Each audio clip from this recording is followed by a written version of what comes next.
Hei, Tisaus, Jukka here. Trump is making America great again.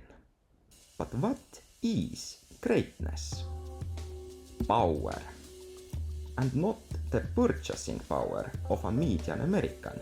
Trump believes hard power to be the ultimate form of greatness. So much that America has abandoned soft power to a big extent. And there is a quote in hard power projection. Russia. And as a Russia enjoyer, I know we can learn a lot about how to hopefully avoid hard power gone wrong. But let's just jump into it. Trump thinks Russia is very cool, and at first glance, Trump seems like a Russian agent, which is definitely true, allegedly. But there is a more than Trump just selling his morals for extra money. There is a bigger symbiosis here. Putin is a real inspiration to Trump.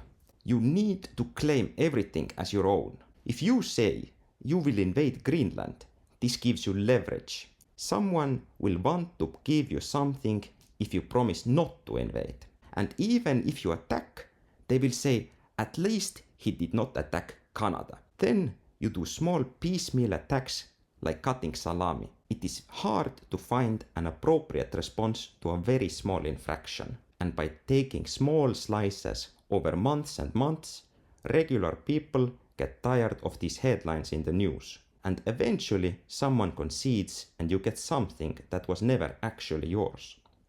Here is what Russia feels should be theirs. Basically everything communism touched at some point. And here is what America has been claiming recently. The Western Hemisphere, Gulf of America, Canada, Mexico, everything. As we can see, salami tactics have been successfully used by both parties. The good example for Russia is the little green men in Ukraine. And more recently, USA very efficiently started a hostile takeover of Venezuela. But in addition to inspiration of what imperialism can be, the US administration also sees strategic partnership with Russia. And because China is buying so much oil from Russia, Russia does not want to become dependent. That's why a lot of peace points in the latest Ukraine-Russia peace deal were about randomly improving US-Russia economic trade. So, we know Trump is an asset, we know Trump is getting inspiration, we know US is increasing ties, and by looking at Steve Witkoff, we are seeing a high level of trust between the two states. So here are my hypotheses. That the US is using Russian analysts on how Trump should evolve his authoritarianism. And secondly, there are fundamental dynamics of being an aggressive regional power. Which means the US will turn to the same solutions as Russia to solve similar problems of low public approval. Once you seize power, it is slippery slope to keep that power. So let's do a quick overview of the dynamics of Russia. But to do that, we need to go back. Back to 1440. Basically, there was this dude called Ivan the Great. And the problem of Ivan was that Russian core provinces are very flat and hard to defend.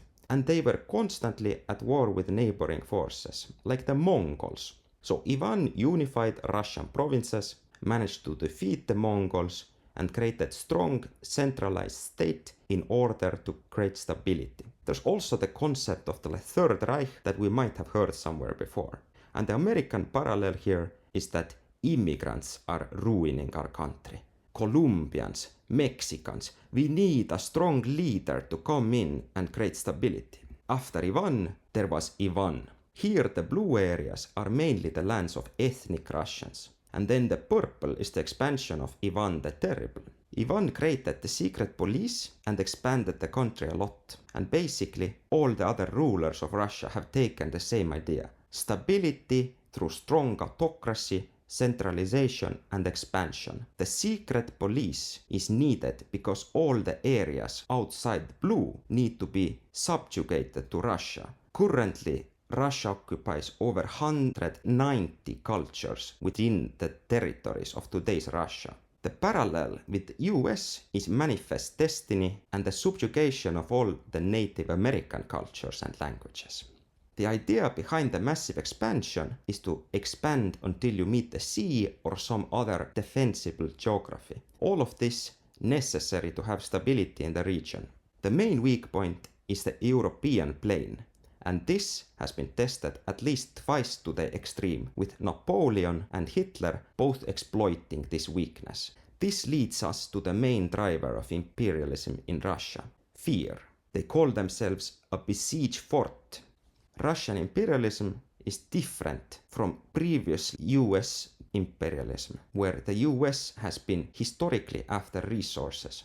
Because Russia has over 190 cultures who need to be kept down, this leads people to just being a resource to be used. For the Russian state, people can be forcefully deported, repurposed. During the Soviet Union, over 3 million people in total were deported into Siberia, and people were not able to go back to their countries for over 10 years. This is still happening in occupied Ukraine, mainly with children. With this mindset, Russia's losses in the Ukrainian war compared to gains are acceptable. Compared to 27 million deaths in World War II, this is nothing. Also, military industry gains and military experience is very important. Here is a small list of the deportations during Soviet Union. There are many parallels between the US and Russia. Trump is said to be chosen by God. ICE is operating as secret police out of unmarked vans. The oligarchy are not hiding anymore. The focus is on the white Christian Americans, and corruption is ever increasing. In Russia, in many positions you are entitled to steal a certain amount, but not too much and not from the wrong person. How do you know if you take too much? You fall out of a window. And finally, propaganda. Propaganda is not meant to be so discreet that you don't realize you have propaganda. The main effect of propaganda is to make you too tired to care. And once you stop caring, the people in power start taking more and more advantage of you.